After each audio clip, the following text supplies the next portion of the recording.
අපි දැන් පිපිඤ්ඤ සලාදයක් හදාගමු. අපි පිපිඤ්ඤ ගෙඩිය සෝදගෙන පිපිඤ්ඤ ගෙඩිය කපාගමු. මේ තියෙන්නේ අපි කපාගත්ත පිපිඤ්ඤ ටික.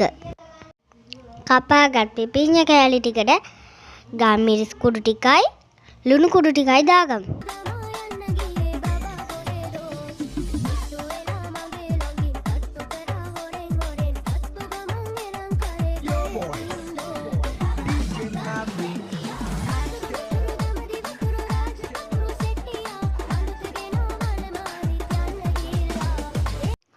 අත් දෙක සෝදගෙන පිපිඤ්ඤ ටික කලවම් කරගනිමු.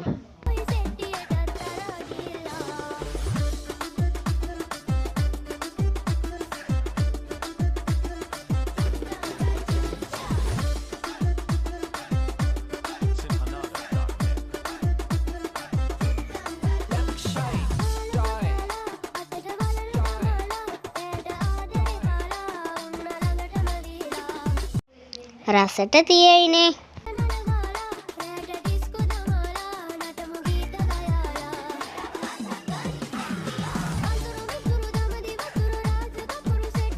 මාරම රසයි. ඔයාලත් හදලා කාලෙම බලන්න.